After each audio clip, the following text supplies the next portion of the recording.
नमस्कार दोस्तों, मैं हूं आदित्य और मैं आप सबका स्वागत करता हूं आपके अपने चैनल डी क्रैम पर। हमारे वर्ल्ड हिस्ट्री सीरीज के पिछले लेक्चर में हमने बात की थी rise of Nazism in Germany. अब इसी घटनाक्रम को आगे बढ़ाते हैं और आज जानने की कोशिश करेंगे वर्ल्ड वॉर टू के बारे में।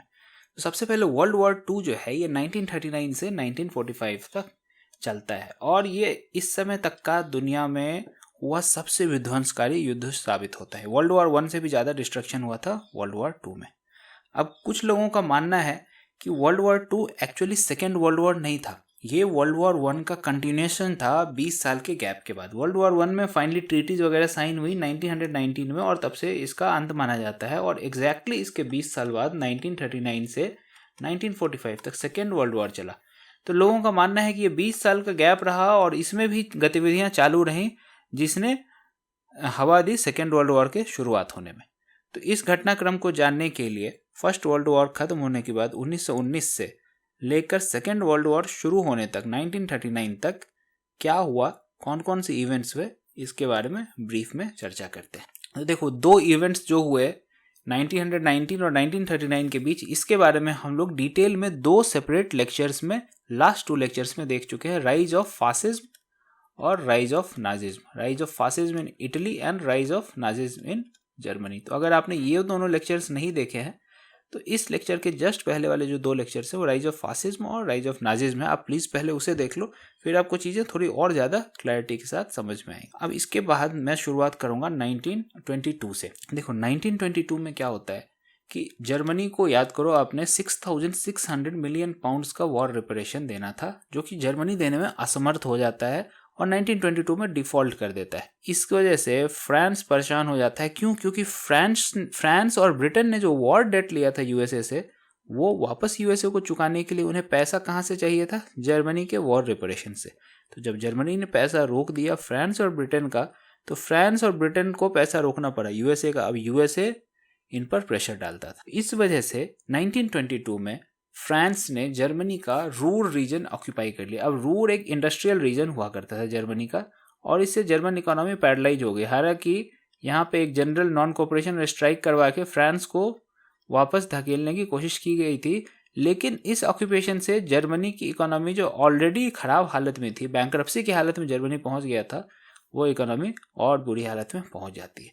अब इससे उबारने के लिए सबसे पीड़ित पक्ष जो था वो अमेरिका था और वो सामने आता है। सबसे पीड़ित पक्ष अमेरिका क्यों था? क्योंकि अमेरिका ने जो वॉर डेट दिया था फ्रांस और ब्रिटेन को, वो उसे वसूलना था फ्रांस और ब्रिटेन से। और फ्रांस और ब्रिटेन कब दे पाएंगे? जब जर्मनी उन्हें वॉर रिपेरेशन देगा। 6,600 मिलियन पाउंड्स का एनुअल रिपेरेशन जब जर्मनी दोनों देशों को देगा, तभी वो अमेरिका का कर्ज अदा कर पाएंगे। अमेरिका को अपना लोन वापस नहीं मिल रहा था, इसलिए अमेरिका परेशान हुआ और ऐसे में एक डॉज प्लान करके एक प्लान लेके आता है अमेरिका। अब इसके तहत जर्मनी को लोन दिया जाता है।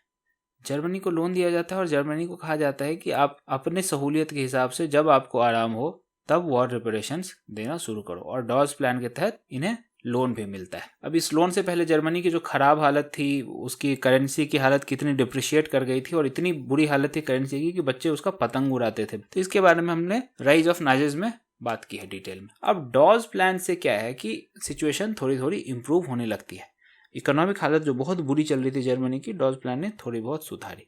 अब 1922 से ही, इनफैक्ट 22 के बाद से जो हालत खराब हो रही थी और धीरे धीरे जब डॉज प्लान की बात आती है और 1924 में फाइनली जब डॉज प्लान आता, इसके बाद इकोनॉमी की हालत ठीक हुई और जर्मनी में एक जनरल सिचुएशन थोड़ी थोड़ी इंप्रूव होने लगी थी। और इसकी वजह से फ्रांस, ब्रिटेन और जर्मनी थोड़े समय के लिए सौहार्दपूर्ण वातावरण में जी रहे थे। अब इसी बीच एक लोकार्नो अग्रीमेंट्स होता है। अभी लोकार्नो एग्रीमेंट्स इस सौहार्दपूर्ण वातावरण को बनाए रखने का, इसे आगे कंटिन्यू करने का इसकी एक कोशिश थी। अब इसमें कई एग्रीमेंट किए जाते हैं एंड टू बी प्रिसाइज यहाँ पे 7 एग्रीमेंट होते हैं।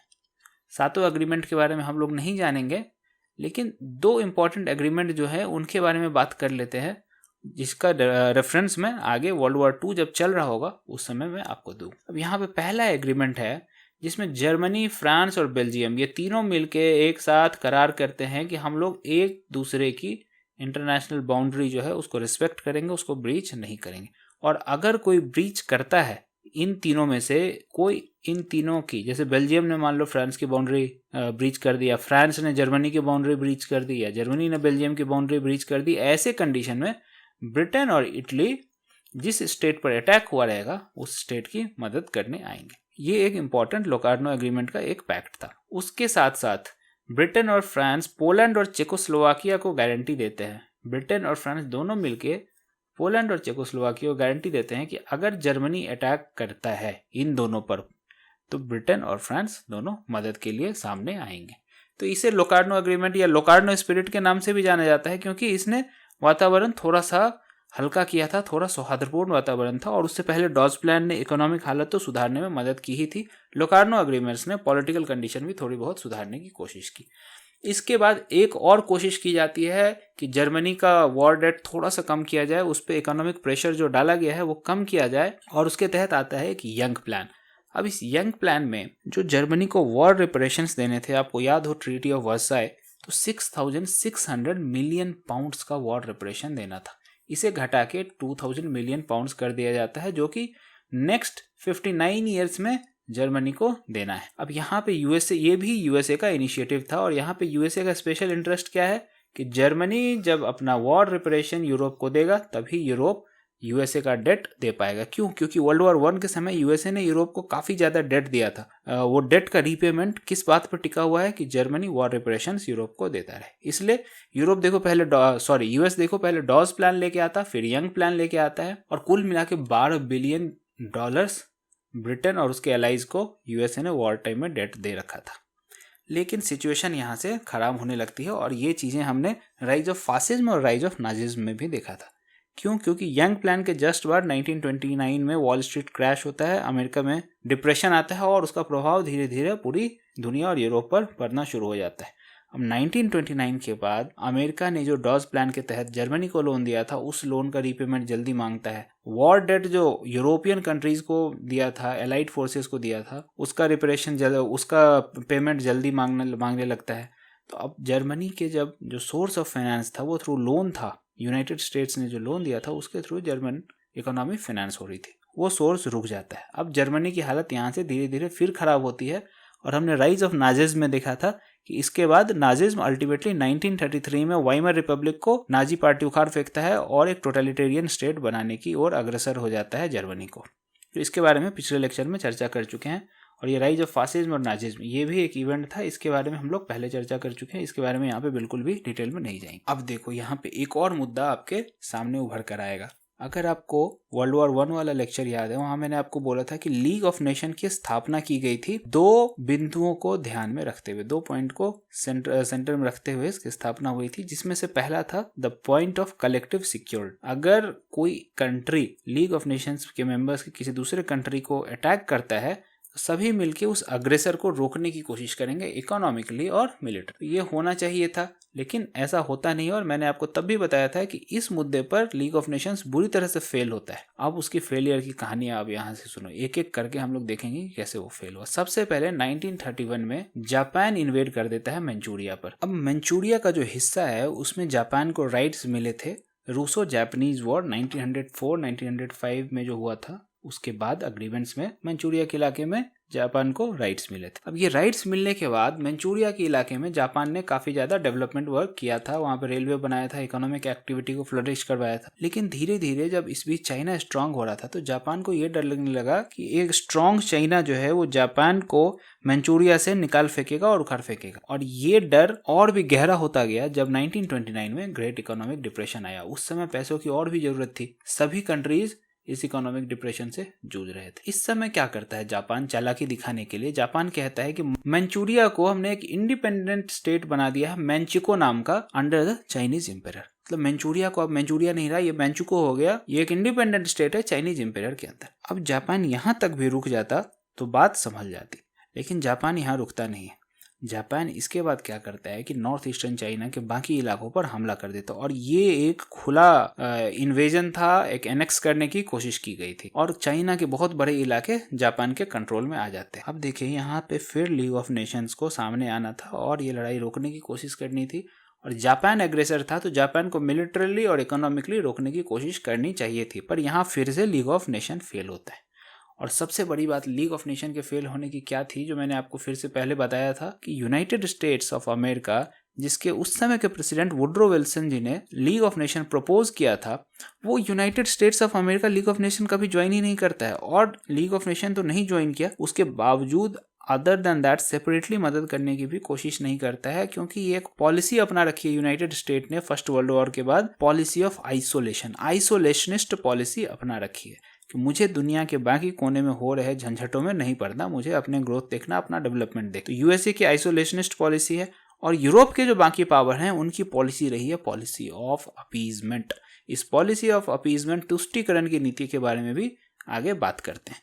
तो यहाँ पे आपने देखा कि रूसो जापानीज वॉर के बाद जो जापान को टेरिटरी मिली थी उसे जापान ने तो इंडिपेंडेंट स्टेट बना ही लिया, साथ में बाकी चाइना पे भी, नॉर्थ ईस्टर्न चाइना पे अटैक किया और काफी बड़ा एरिया चाइना का ले लिया। इस ब्लेटेंट एक्ट ऑफ एग्रेशन को लीग ऑफ नेशन ने कंडेम नहीं किया, इसे रोकने की कोई भी कोशिश नहीं। ठीक इसी तरह का दूसरा इवेंट हुआ जब 1935 में इटली ने अटैक कर दिया और एनेक्स कर लिया एबिसीनिया को, और इसे अपनी एक कॉलोनी बना लेता है।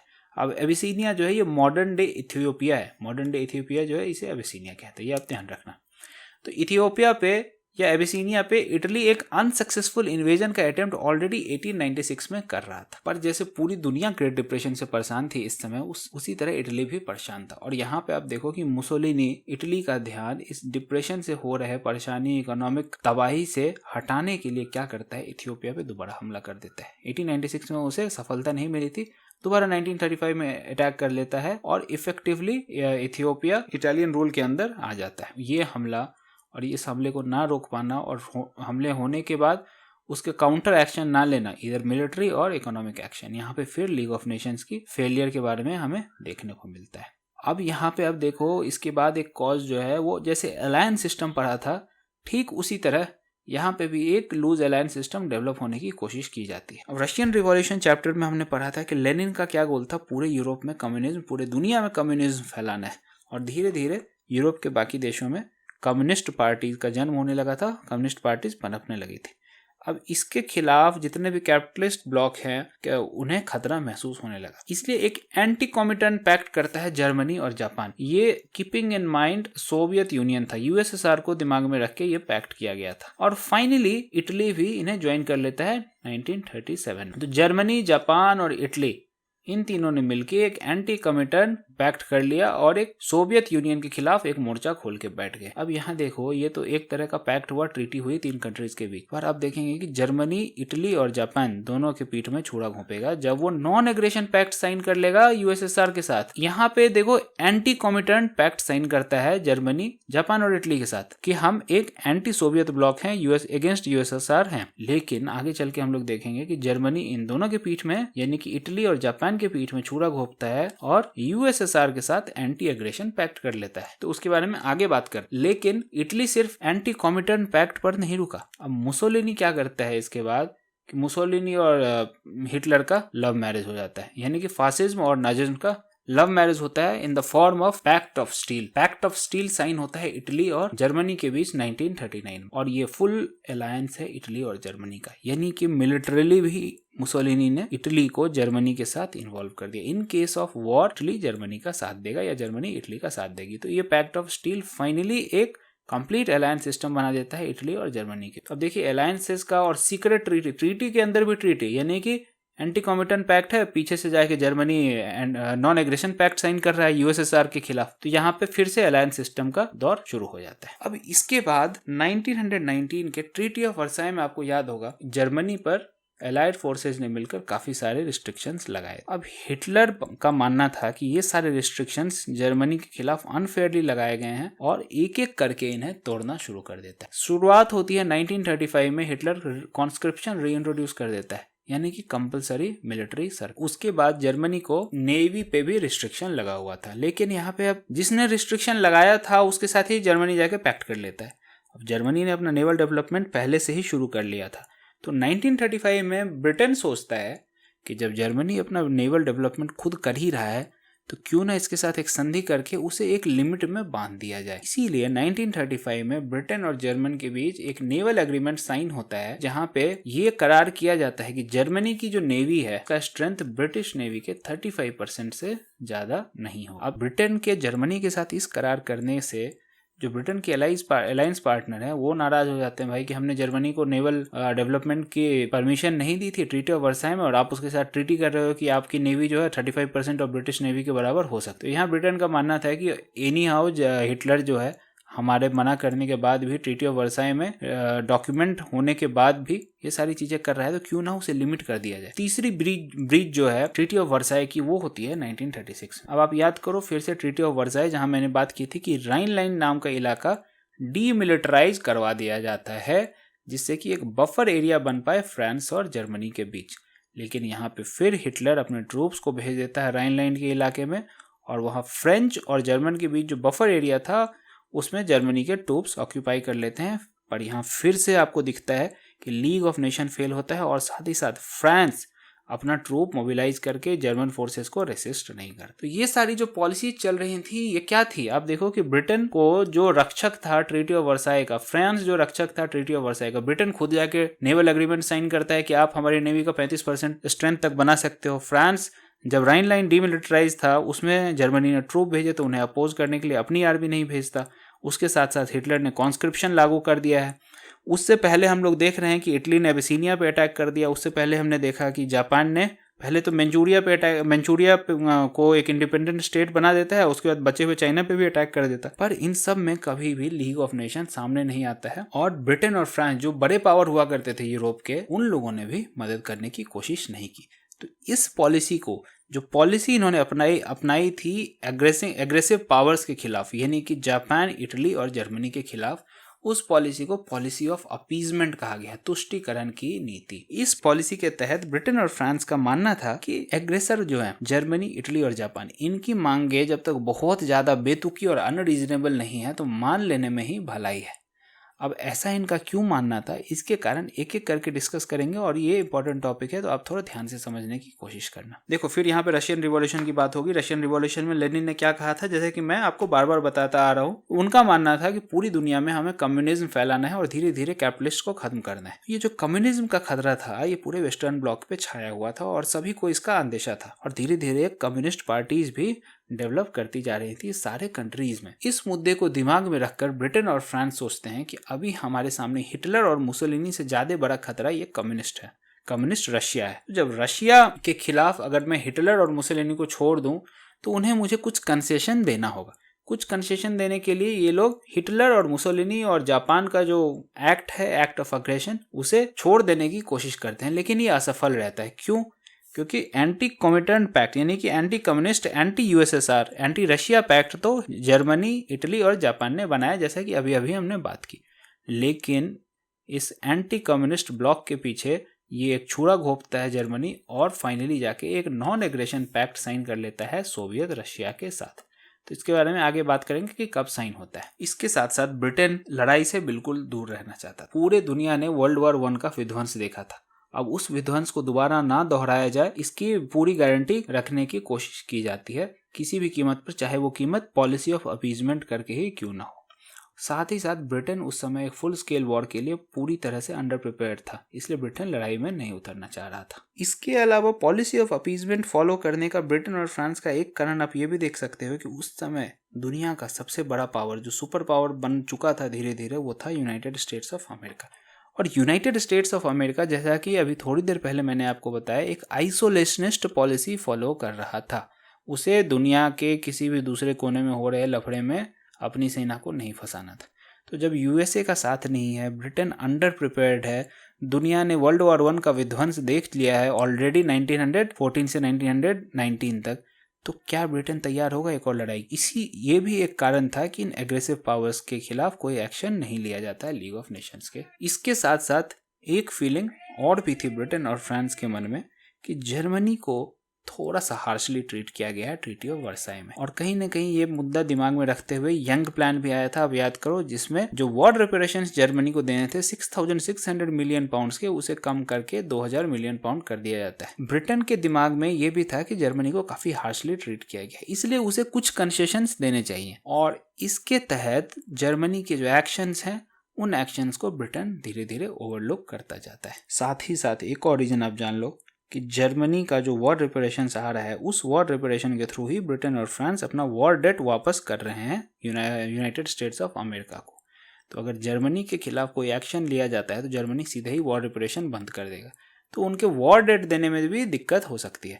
तो इन सब कारणों से पॉलिसी ऑफ अपीजमेंट, तुष्टीकरण की नीति, कि जर्मनी, इटली और जापान के जो एग्रेसिव एक्ट हैं उनके खिलाफ न लीग ऑफ नेशंस कोई एक्शन लेता है कलेक्टिवली, ना ही ब्रिटेन और फ्रांस इंडिविजुअली कोई एक्शन लेने को तैयार रहते हैं। साथ ही साथ यूनाइटेड स्टेट्स ऑफ अमेरिका पूरी तरह से तटस्थ होकर बैठा रहता है, किनारे बैठता है, वो आइसोलेशनिस्ट पॉलिसी फॉलो करता है। इसकी वजह से एक तुष्टीकरण का दौर चलता रहता है यूरोप में फर्स्ट वर्ल्ड वॉर के बाद, और सेकेंड वर्ल्ड वॉर के बिल्कुल शुरुआत तक, जब बात एकदम टिपिंग पॉइंट, ब्रेकिंग पॉइंट तक नहीं पहुंच जाएगी थ्रू इन्वेजन ऑफ पोलैंड, तब तक ये पॉलिसी ऑफ अपीजमेंट चलता रहता है। पॉलिसी ऑफ अपीजमेंट के एग्जाम्पल हमने अभी देख लिया कि देखो, ट्रीटी ऑफ वर्साई को तोड़ता है जर्मनी, कॉन्स्क्रिप्शन इंट्रोड्यूस करता है, एंग्लो जर्मन नेवल एग्रीमेंट, इसके बारे में डिटेल में अभी बात की है हमने। राइनलैंड जब डीमिलिटराइज था उसमें जर्मनी अपने ट्रूप्स को मोबिलाइज करता है, पर फ्रांस इसको अपोज नहीं करता।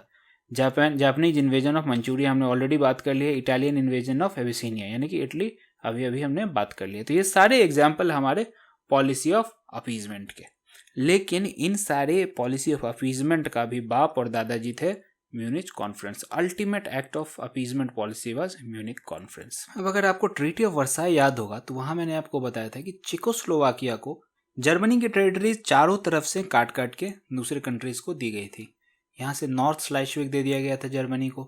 सार रीजन पे लीग ऑफ नेशंस का 15 साल का रूल था, उसके बाद उसमें प्लेबिसाइट होना। उसी तरह से राइनलैंड डीमिलिटराइज किया गया था। और सुरेतनलैंड, ये सुरेतनलैंड का जो इलाका है, ये सुरेतनलैंड का इलाका दे दिया गया था चेकोस्लोवाकिया को। अभी सुरेतनलैंड जो है ये एक नेचुरली फोर्टिफाइड बाउंड्री था। यहाँ पे नेचुरल फोर्टिफिकेशन के फॉर्म में माउंटेन्स और डेंस फॉरेस्ट हुआ करते थे, तो स्ट्रैटेजिकली ये इंपॉर्टेंट था। साथ ही साथ ये कोल का एक बहुत ही रिच रिसोर्स हुआ करता था, तो इकोनॉमिकली एक इंपॉर्टेंट एरिया हुआ करता था। अल्टीमेटली जब हिटलर ने नाजी रूल इस्टेब्लिश कर लिया था जर्मनी में, उसके बाद थ्रू प्रोपेगेंडा ये बात फैलाने की कोशिश करता है कि सुरेतनलैंड में जो जर्मन पॉपुलेशन है उस पर काफी अत्याचार कर रहा है चेकोस्लोवाकिया, और धीरे धीरे वहां पे एक प्रोटेस्ट पैदा करने की कोशिश करता है। अब इस बात से चेकोस्लोवाकिया थोड़ा सा परेशान हो जाता है और उन्हें ये सेंस लग जाता है कि हिटलर वहां पे कोई ट्रबल खड़ा करने की कोशिश करता है। और फाइनली इस तरह के वातावरण में जब जर्मनी और चेकोस्लोवाकिया के बीच लड़ाई लगभग तय थी, उस वक्त हिटलर म्यूनिच पे एक कॉन्फ्रेंस बुलाता है 1938 में, जिसे म्यूनिच कॉन्फ्रेंस के नाम से भी जाना जाता है। अब इस कॉन्फ्रेंस में ब्रिटेन और फ्रांस मिलकर एक डील ब्रोकर करते हैं, और उस डील में चेकोस्लोवाकिया को कहते हैं कि आप सुरेतनलैंड तो दे दो जर्मनी को, लेकिन इसके बदले जर्मनी बाकी चेकोस्लोवाकिया को छोड़ देगा। अब देखो ये कितना बड़ा अपीजमेंट का एक्ट है कि जिन्होंने अब एनेक्सेशन के खिलाफ, इन्वेजन के खिलाफ, एग्रेसर के खिलाफ मोर्चा खोला था, लीग ऑफ नेशंस बनाया था, वो पावर्स आज आकर बोल रहे हैं कि कोई बात नहीं, छोटा सा लैंड दे दो, बाकी लैंड सेफ रहेगा। तो ये था अल्टीमेट एक्ट ऑफ अपीजमेंट, और ये यही नहीं रुकेगा, आगे भी अपीजमेंट की पॉलिसी हमें देखने को मिलेगी। पर जर्मनी ये सब कर क्यों रहा था, इतने सारे एनेक्सेशन क्यों कर रहा था? एक चीज तो थी कि ट्रीटी ऑफ वर्साई को रिवर्स करने के लिए ये सारी चीजें करता है। उसमें जो सब इससे छीनी गई थी वो सारी चीजें ये लेने की वापस कोशिश करेगा। लेकिन पिछले लेक्चर में भी मैंने आपसे बात की थी कि एक कंसेप्ट हुआ करता था लेबेंसरॉम। अब हिटलर ने जो नाजी रूल बनाया था, वो उसका मानना था कि एक 1000 ईयर राइज है, 1000 साल के लिए, हम 1000 साल तक के लिए हमें तैयारी करनी है, और इस तैयारी के तहत कहीं ना कहीं हमारी पॉपुलेशन भी बढ़ेगी, और जर्मनी का जो करंट टेरिटरी था वो उस पॉपुलेशन को पूरी तरह से होल्ड करने के लिए सक्षम नहीं था। इसलिए हिटलर का मानना था कि अटैक करके, एक्सपेंशन करके दूसरे टेरिटरीज को एनेक्स करके ही हमें लेबेंसरूम यानी कि living space for increasing German space मिलेगा। इसलिए हिटलर एनेक्सेशन करना शुरू करता है। अब यह सुरेतनलैंड हिटलर को दे दिया गया, पर हिटलर इसके बाद रुकता नहीं है और चेकोस्लोवाकिया के रिप्रेजेंटेटिव्स को बुला के डराता है, धमकाता है, और अल्टीमेटली चेकोस्लोवाकिया को भी एनेक्स कर लेता है। अब इस पर ब्रिटेन के प्राइम मिनिस्टर, उस समय नेविल चैम्बरलेन हुआ करते थे, वो बोलते हैं कि म्यूनिच कॉन्फ्रेंस में जो हमने वादा किया था कि सुरेतनलैंड दे दो और चेकोस्लोवाकिया सुरक्षित रहेगा, वो वादा यहाँ काम नहीं आएगा। क्यों? क्योंकि जर्मनी को तो इनवाइट करके बुलाया है चेकोस्लोवाकिया ने, उसके रिप्रेजेंटेटिव्स को बोला था कि हमें आने दो और तुम हमें रेजिस्ट नहीं करो। तो चेकोस्लोवाकिया ने रेजिस्ट नहीं किया, जर्मन आ गए, तो जर्मन यहाँ पे थ्रू इनविटेशन आए हैं, लेकिन यहाँ पे आप देखिए कि ये कितना बड़ा अपीजमेंट है और फैक्ट्स को तोड़ मरोड़ कर रखने की कोशिश की गई। जर्मनी को बुलाया नहीं चेकोस्लोवाकिया ने, चेकोस्लोवाकिया को धमकाया गया जर्मनी के द्वारा, और उसके बाद जर्मन आर्मी चेकोस्लोवाकिया में इंटर करती है और चेकोस्लोवाकिया को एनेक्स कर लिया जाता है। तो देखो एक के बाद एक किस तरह अपीजमेंट की पॉलिसी फॉलो की जा रही है ब्रिटेन और फ्रांस के द्वारा, और यूएसए तटस्थ होकर बैठा हुआ है। वो आइसोलेशन की पॉलिसी फॉलो कर रहा है, उसे दुनिया के दूसरे कोने में हो रहे झंझट से नहीं पड़ना। इसके बाद जो घटना होती है पोलैंड में, वहां से शुरू हो जाती है सेकेंड वर्ल्ड वॉर की। यहीं से शुरुआत मानी गई है वर्ल्ड वॉर 2। अब देखो यहाँ पे जो एक एग्रीमेंट है, ये वर्ल्ड वॉर 1 में जब मैं ट्रीटी ऑफ वर्साई आपको बता रहा था तो वो मुझसे छूट गया था, वो मैं यहाँ पे क्लियर कर देता हूँ। पोलैंड को ट्रीटी ऑफ वर्साई में एक पॉलिश कॉरिडोर दिया गया था, जो कि जर्मनी को बीच से 2 पार्ट में डिवाइड कर रहा है। ये देखो इधर जर्मनी है, इधर भी ईस्ट रशिया है, जो कि जर्मनी ही है। इन 2 जर्मनी के बीच ये कॉरिडोर दे दिया गया पोलैंड को, ये कॉरिडोर दे दिया गया पोलैंड को, जिससे उसे बाल्टिक सी का एक्सेस मिला। अब इससे हुआ क्या कि जर्मनी ही 2 पार्ट में बट गया, और साथ ही साथ ये जो डैनजिग है, ये फ्री पोर्ट सिटी डिक्लेयर किया गया था ट्रीटी ऑफ वर्साई में। पर इस डैनजिग का जो पॉपुलेशन है 98% जर्मन पॉपुलेशन है, और राइटफुली ये जर्मनी का पार्ट ही होना चाहिए था। अब हिटलर को जब यहाँ पता चलता है कि डैनजिग में 98% पॉपुलेशन है जर्मन, तो हिटलर यहाँ पे पोलैंड से एक लैंड रूट देने की मांग करता है, जिसके थ्रू वो रोड और रेल रूट बना के जर्मनी को दूसरी तरफ वाले जर्मनी से कनेक्ट कर सके, और डैनजिग वापस इसे चाहिए था, क्योंकि डैनजिग में 98% जर्मन पॉपुलेशन है। अब देखो ये जो डिमांड है सुडेटलैंड की डिमांड से ज्यादा जायज थी। हिटलर की डिमांड यहाँ जायज थी। सुडेटलैंड में भी उतने जर्मन नहीं थे जितनी बड़ी ओवरवेलमिंग जर्मन मेजोरिटी डैनजिग में थी, इसलिए ये डिमांड काफी हद तक हिटलर की जायज। पर अब चूंकि उसने चेकोस्लोवाकिया में ठीक अभी इतना बड़ा कांड किया होता है, सुडेटलैंड दे दो चेकोस्लोवाकिया छोड़ देंगे ऐसा बोल के सुडेटलैंड लेने के बाद पूरा चेकोस्लोवाकिया ही एनेक्स कर लेता है। तो इससे पोलैंड के लोगों के मन में थोड़ा सा भय पैदा हो जाता है, और वो इसे सब कुछ भी देने से मना कर दे। इसके कारण अल्टीमेटली जर्मनी पोलैंड पर हमला कर देता। अब देखो, आप लोकार्नो एग्रीमेंट में अभी हमने बात की थी कि ब्रिटेन और फ्रांस ने वादा किया था पोलैंड और चेकोस्लोवाकिया से कि जर्मनी अगर हमला करता है तो हम लोग आपकी मदद करने के लिए आएंगे। पर क्या चेकोस्लोवाकिया पर जब जर्मनी ने हमला किया तो वो मदद करने आए? उससे बचने के लिए वहां के प्राइम मिनिस्टर यानी कि ब्रिटेन के प्राइम मिनिस्टर कहते हैं कि चेकोस्लोवाकिया ने तो इन्विटेशन देके जर्मनी को बुलाया, अब तथ्यों को किस तरह तोड़ मरोड़ कर रखने की कोशिश की जा रही है। खैर, अब जब पोलैंड पे हमला हो चुका है तो अब जर्मनी का सोचना ये है कि यहाँ पर भी लोकार्नो एग्रीमेंट लागू होता है, क्योंकि पोलैंड पर भी हमला होगा तो ब्रिटेन और फ्रांस ट्रीटी के थ्रू बाउंड हैं, उन्हें पोलैंड की मदद के लिए आना होगा। पोलैंड का अगर आप लोकेशन देखेंगे तो पोलैंड काफी ईस्ट में है ब्रिटेन और फ्रांस से। अब वहां से अगर पोलैंड की मदद करने को ब्रिटेन और जर्मनी आते हैं तो वो through an alliance with Russia ही हो सकता है, क्योंकि रशिया के साथ पोलैंड का बॉर्डर लगता है। इस खतरे को भांपते हुए कि ब्रिटेन और फ्रांस रशिया के साथ अलायंस ना कर ले, जर्मनी दौरा पहुंचता है रशिया, और रशिया के साथ पैक्ट कर लेता है जिसे कहते हैं नॉन एग्रेशन पैक्ट, यानी कि रशिया और जर्मनी के बीच में लड़ाई नहीं होगी, दोनों एक दूसरे पर एग्रेशन नहीं दिखाएंगे। और साथ ही साथ पोलैंड पर जो हमला करके जर्मनी टेरिटरी जीतेगा उस टेरिटरी का बंदर बांट हो जाएगा दोनों के बीच में। तो ये पोलैंड पर हमला करने से पहले ये सारी बातें ये लोग डिसाइड करके बैठे होते हैं, और इसके बाद पोलैंड पर हमला होता है। रशिया ईस्टर्न पोलैंड से हमला करता है और जर्मनी पोलैंड को वेस्ट से हमला करता है, और पोलैंड को अपने सीक्रेट पैक्ट के हिसाब से दोनों के बीच में बंदर बांट हो जाता है पोलैंड का। यहाँ पर भी अपीजमेंट की पॉलिसी को एक मौका दिया ब्रिटेन के प्राइम मिनिस्टर नेविल चेम्बरलेन ने, और इस हद तक जाने के बाद भी जर्मनी के वो बोलते हैं कि अगर जर्मन ट्रूप्स वापस आ जाते हैं तो एक कॉन्फ्रेंस बुलाई जाएगी। अब क्या हिटलर सुनने वाला था आपकी? आप उस समय से जब से फर्स्ट वर्ल्ड वॉर खत्म हुआ उसके बाद से एक एक करके ब्रिटेन फ्रांस अपीजमेंट की पॉलिसी अपना के बैठा है, यूनाइटेड स्टेट आइसोलेशनिस्ट पॉलिसी अपना के बैठा है। आपने हिटलर को इतना शह दे दी, सर पे चढ़ा लिया, तो अब हिटलर थोड़ी सुनने वाला था। नेविल चेम्बरलेन का जर्मन ट्रूप्स को विड्रॉ करके कॉन्फ्रेंस बुलाने का जो न्योता था उसको हिटलर बिल्कुल अनदेखा कर देता है और रिप्लाई तक नहीं करता, और विश्व युद्ध 2 की शुरुआत हो जाती है।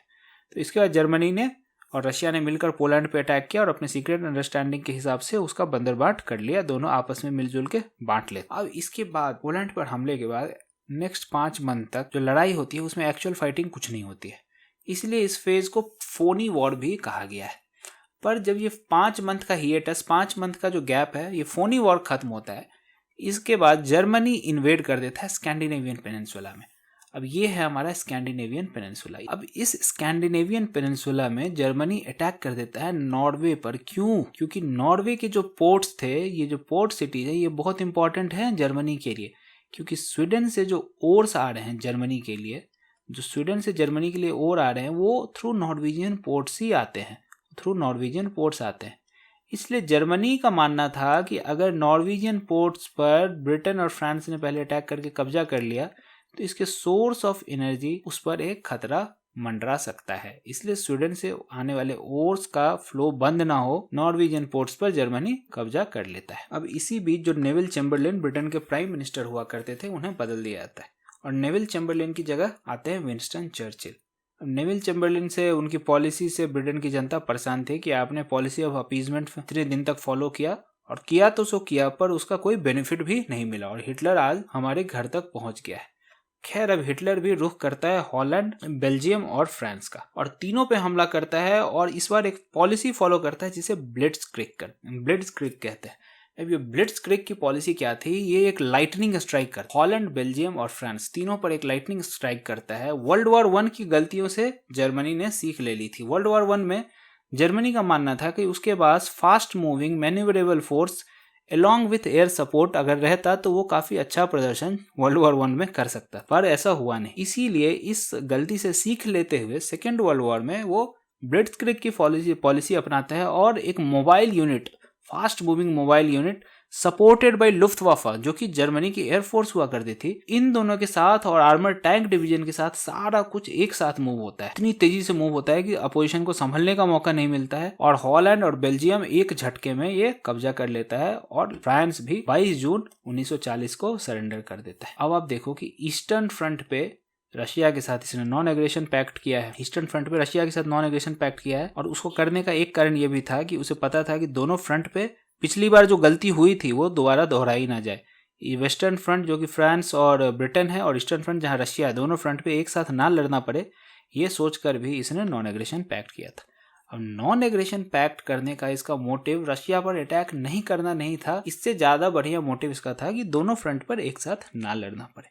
और आगे चलकर हम लोग देखेंगे कि नॉन एग्रेशन पैक्ट को भी हिटलर तोड़ेगा। और अभी बात करते हैं कि 22 जून को अटैक करके इसने फ्रांस को भी सरेंडर करने पर मजबूर कर दिया। तो अब हॉलैंड, बेल्जियम और फ्रांस तीनों सरेंडर कर चुके हैं। ईस्टर्न फ्रंट पे चेकोस्लोवाकिया, सुडेटलैंड वगैरह इसने ऑक्यूपाई कर लिया है। पोलैंड को एनेक्स कर लिया है और पोलैंड रशिया और जर्मनी के बीच बंट चुका है। अब एक ही मेजर पावर बचा हुआ रहता है और वो है ब्रिटेन। अब ब्रिटेन के ट्रूप्स जो हैं फ्रांस की मदद के लिए एक डंकर्क नाम का चैनल पोर्ट्स है।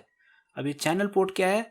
इंग्लिश चैनल्स के थ्रू अगर ब्रिटेन के ट्रूप्स आते हैं, फ्रांस में लैंड करते हैं, तो एकदम नज़दीकी पोर्ट्स जो हैं जो अटलांटिक ओशन से लगे हुए हैं फ्रांस के, वो चैनल पोर्ट्स कहे जाते हैं। इसके बारे में हमने डिटेल में वर्ल्ड वॉर 1 में बात की थी। उनमें से एक पोर्ट था डंकर्क।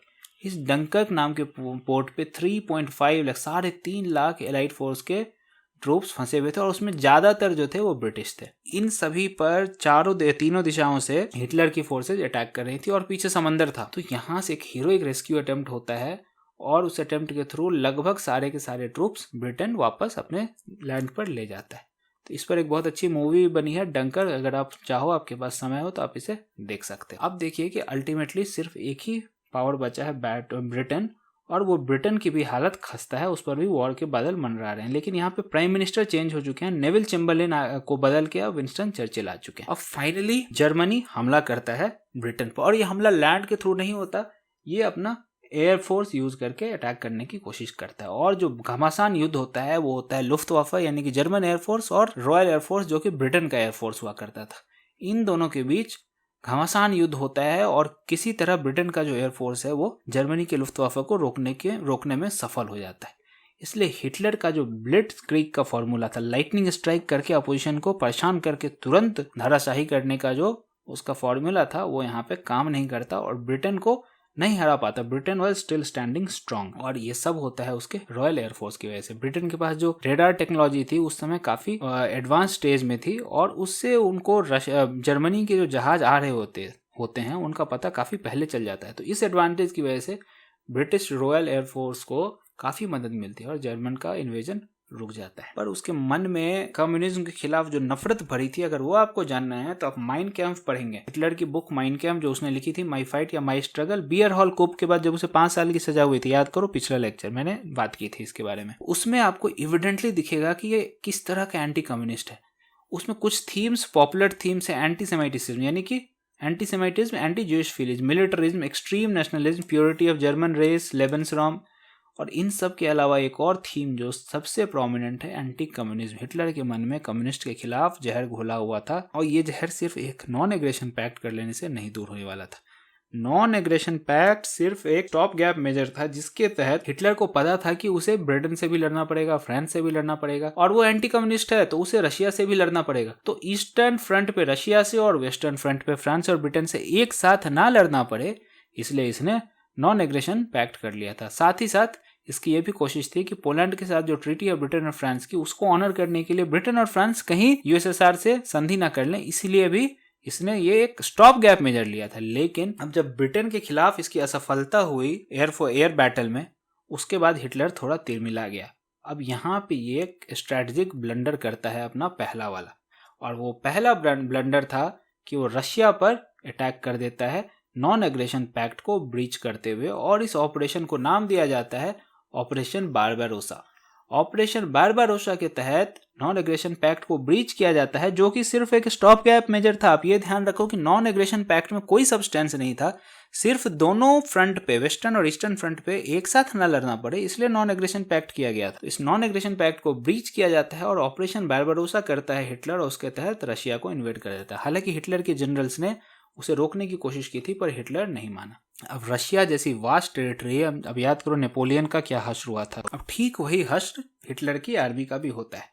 अब रशिया यहाँ पे वापस स्कॉच्ड अर्थ पॉलिसी फॉलो करता है। अब याद करो जो भी स्कॉच्ड अर्थ पॉलिसी क्या थी, नेपोलियनिक वॉर्स, आप याद करो, और जब उसने रशिया पे हमला किया था वो 6-7 लाख लोग लेके गया था और 40,000 लेके वापस आया था। तो रशिया में जाने के बाद उसका क्या हाल हुआ था, ठीक वही हाल यहाँ पे हिटलर की आर्मी का होगा, और यहाँ पे हिटलर की आर्मी बुरी तरह से असफल होती है।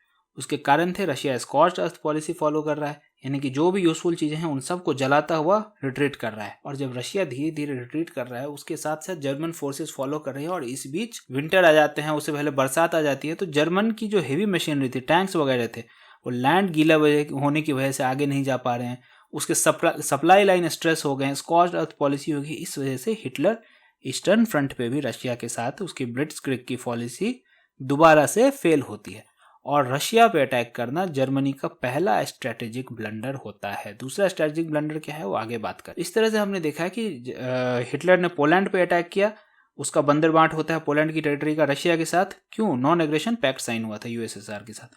उसके बाद 5 मंथ का एक हियाटस आता है जिसे फोनी वॉर के नाम से जाना जाता है, और उस फोनी वॉर के बाद वो ध्यान देता है स्कैंडिनेवियन पेनिनसुला पे, यानी कि नॉर्वेजियन और स्वीडन पे। अब वहां नॉर्वे के पोर्ट्स पर कब्जा करना उसके लिए जरूरी था, क्योंकि स्वीडन से जो ओर आ रहे हैं जर्मनी के लिए वो नॉर्वे के पोर्ट्स के थ्रू ही आते थे। तो इसलिए वो स्वीडन नॉर्वेजियन पोर्ट्स पर कब्जा करता है। उसके बाद एक ब्लिट्जक्रिग स्ट्राइक करता है हॉलैंड, बेल्जियम और फ्रांस पर, और तीनों को हराता है। Ultimately France was the last to surrender. और फिर डंकर की बात की हमने, जहां पे 3.5 लाख एलाइड फोर्सेस फंसे हुए थे, और उन्हें किस तरह हीरोइक एफर्ट के थ्रू वापस ब्रिटेन को बुलाया जाता है। इसके बाद फिर ब्रिटेन से लड़ता है हिटलर, और वहां पे एयर बैटल में दोनों का कुछ फाइनल नतीजा नहीं निकलता है, और हिटलर ब्रिटेन पर कब्जा नहीं कर पाता है। अब वेस्टर्न फ्रंट पे कब्जा नहीं हो पाया, वहां पे लड़ाई चालू है, उसके साथ साथ ये ईस्टर्न फ्रंट खोल देता है, नॉन एग्रेशन पैक्ट तोड़ता है और ऑपरेशन बारबारोसा करता है, रशिया पर हमला कर देता है।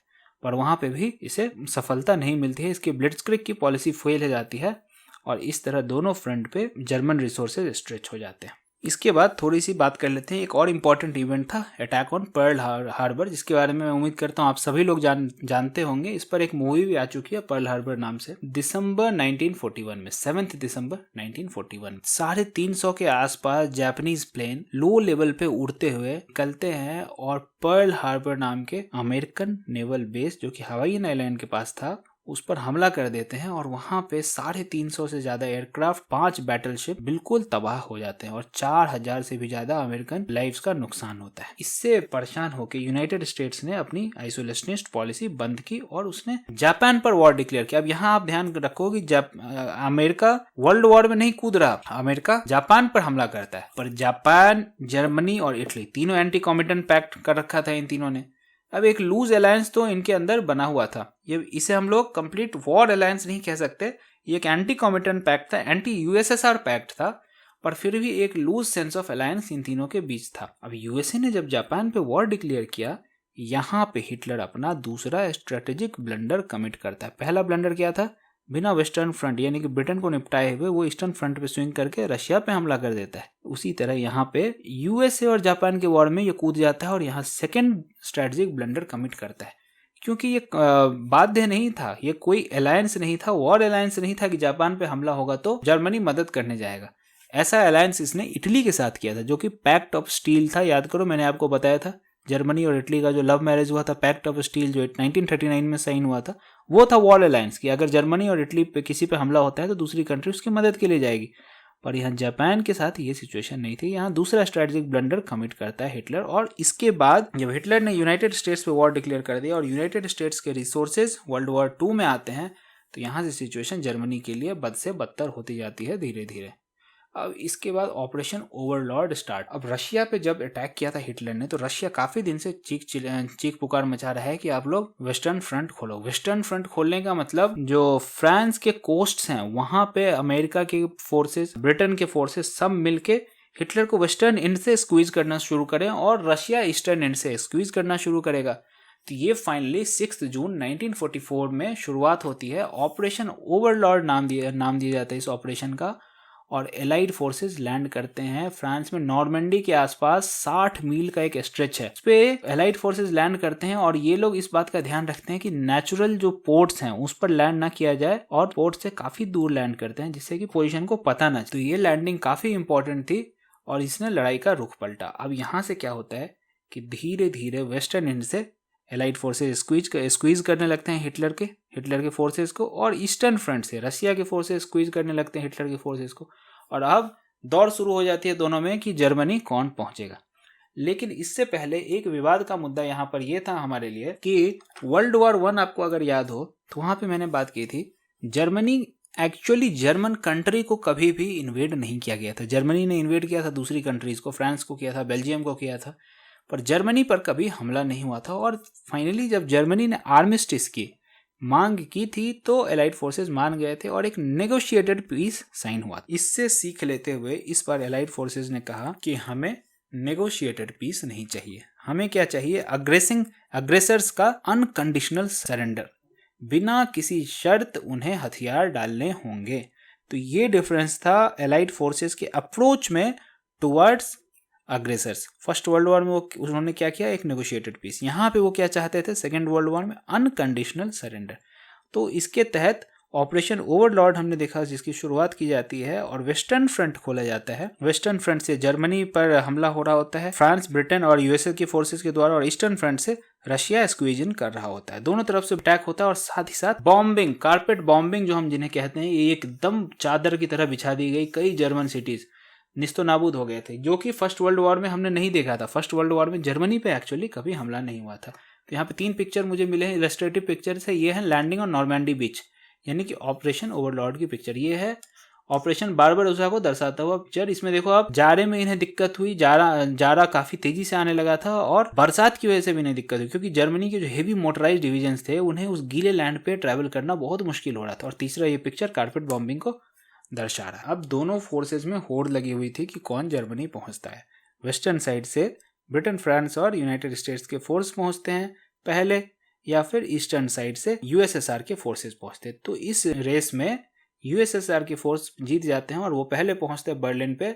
उससे पहले हिटलर सुसाइड कमिट कर लेता है और फाइनली जब दोनों फोर्सेस पहुंचते हैं जर्मनी सरेंडर कर देती है। तो जर्मनी का यहाँ पे फॉल हो जाता है। लेकिन जो जापान पैसिफिक एरिना में उत्पात मचा रखा होता है इन्होंने, इसे रोकने के लिए अमेरिका क्या करता है, नागासाकी और हिरोशिमा, इन दोनों जगहों पर, दोनों शहरों पर एटॉमिक बॉम्ब गिरा देता। अब इसकी वजह से बहुत बड़ा विध्वंस होता है। ये पहली बार इस्तेमाल किया गया था दुनिया में एटॉमिक बॉम्ब। अब इसकी वजह से काफी नुकसान होता है जापान का और जापान सरेंडर कर देता। अब अमेरिका कहता है कि इन दोनों पर परमाणु बम गिराने का मेरा एक ही मकसद था कि लड़ाई एक झटके में सफल हो जाए, लेकिन सिर्फ ये मकसद नहीं था। यहाँ पे अगर आप यूएसए और यूएसएसआर की मेंटेलिटी के पीछे जानने की कोशिश करेंगे, जिसमें मैं बहुत डिटेल में अभी नहीं जा पाऊंगा, मैं नेक्स्ट क्लास में आपको कोल्ड वॉर के तहत वो बताऊंगा। पर यहाँ पे दोनों के मन में कैपिटलिस्ट और कम्युनिस्ट ये दोनों एक अपोजिंग फोर्स ऑलरेडी बन चुके थे। दोनों के मन में बीज बोया जा चुका था, तो दोनों एक दूसरे के लिए बहुत ज्यादा सिंपैथेटिक और भरोसा नहीं रखते। इसीलिए यूनाइटेड स्टेट्स सोचता है कि अगर जापान को हराने में रशिया काफी मदद करता है तो जापानीज टेरिटरी वो काफी गेन कर लेगा। एक तो ये कारण था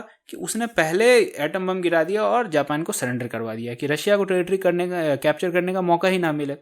और दूसरा कारण यह भी था कि यूएसएसआर को के मन में इससे भय पैदा हो सके। इन दो कारणों को, ये दोनों रियल रीजन थे जापान पर बॉम्ब गिराने के। और यूएस ने रीजन बताया कि वॉर जल्दी खत्म करना, वो भी एक कारण था, बट ये दोनों प्राइमरी रीजन्स हुआ कर। जापान इसके बाद सरेंडर करता है और वर्ल्ड वॉर 2 यहाँ पे खत्म होता है। लेकिन यहाँ पे आपको कोल्ड वॉर के बीच दिख रहे हैं जापान पे एटॉमिक बॉम्बिंग से।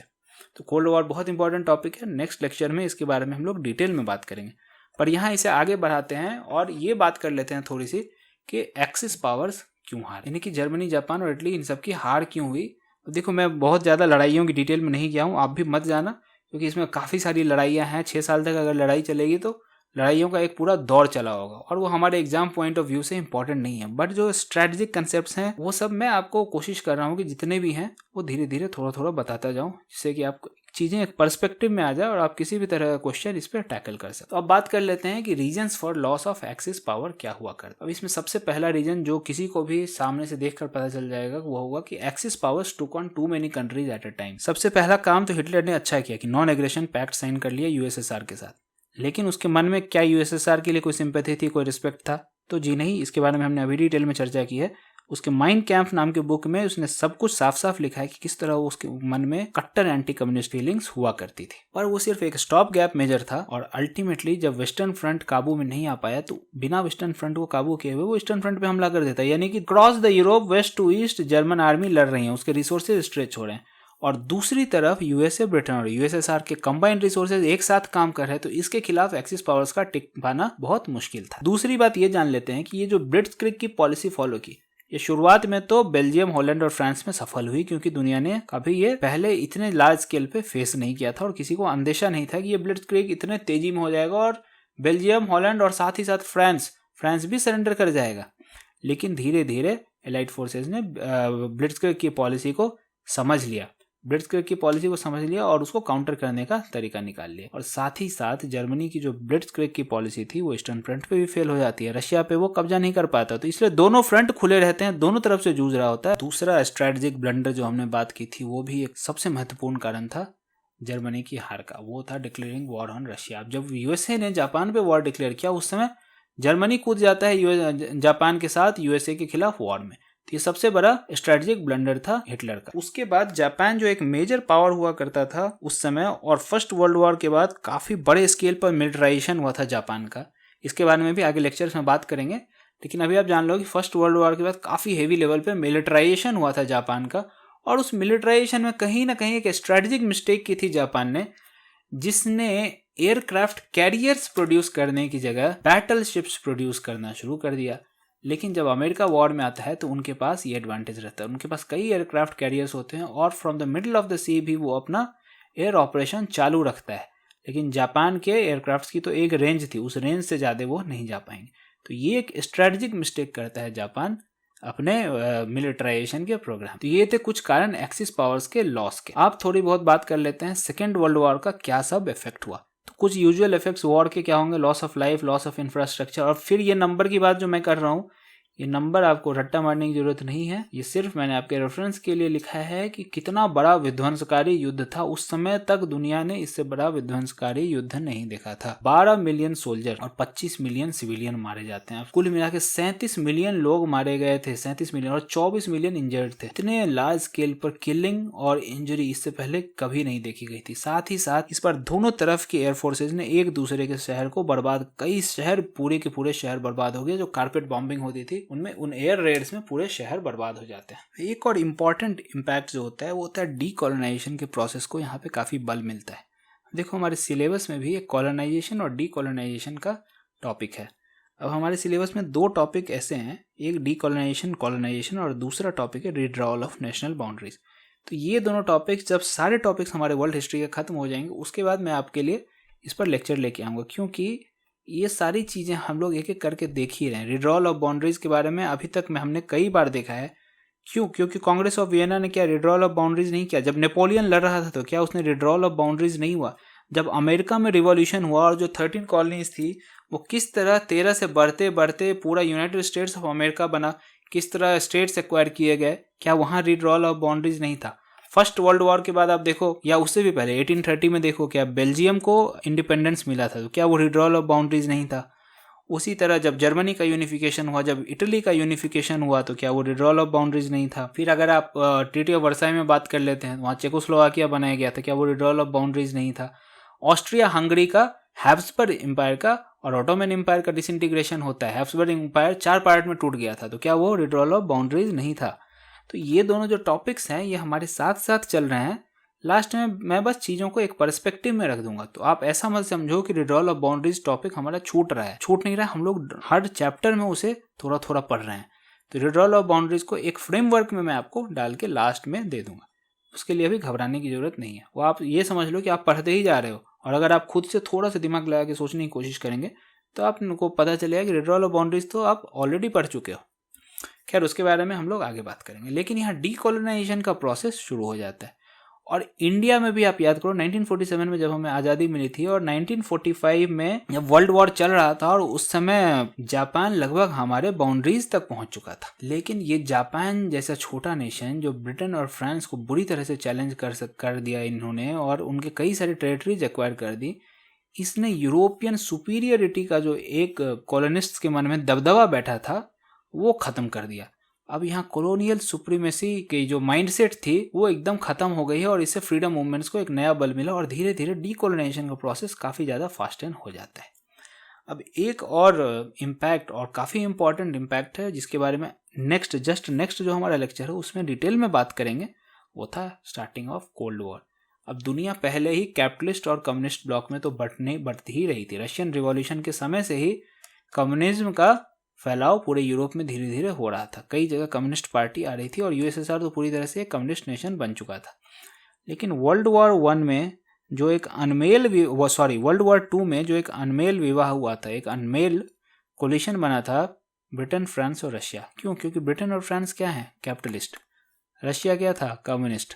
तो इन दोनों के बीच जो एक अनमेल विवाह हुआ था, एक मजबूरी का विवाह हुआ था, वो ज़्यादा दिन तक टिकता नहीं। वर्ल्ड वॉर खत्म होते ही ये नाता इन तीनों के बीच टूट जाता है। ब्रिटेन फ्रांस एक तरफ होते हैं, यूएसएसआर एक तरफ होता है, और ब्रिटेन फ्रांस और यूएसए एक तरफ होता है, यूएसएसआर दूसरी तरफ होता है, और एक कोल्ड वॉर की शुरुआत होती है, शीत युद्ध की शुरुआत होती है। अब ये शीत युद्ध क्या है इसके बारे में यहाँ बात करना उचित नहीं होगा, हम लोग अगले लेक्चर में बात करेंगे और काफ़ी डिटेल में बात करेंगे इसके बारे में। पर आप ये जान लो कि ये कोल्ड वॉर भी एक इम्पैक्ट था सेकेंड वर्ल्ड वॉर का। उसके बाद ये जो न्यूक्लियर वॉर का खतरा है ये दुनिया पे मंडराने लगेगा। देखो जब कोल्ड वॉर हुआ ना तो उस समय अमेरिका के पास ऑलरेडी न्यूक्लियर वेपन हुआ करते थे। अब इससे कॉम्पीट करने के लिए यूएसएसआर ने भी न्यूक्लियर वेपन बना लिया। अब न्यूक्लियर वेपन की ऐसी होड़ लगी कि दुनिया में अगर कभी लड़ाई होती तो इतने न्यूक्लियर वेपन हो गए थे, दुनिया को कई बार तबाह कर देते ये दोनों देश मिलके।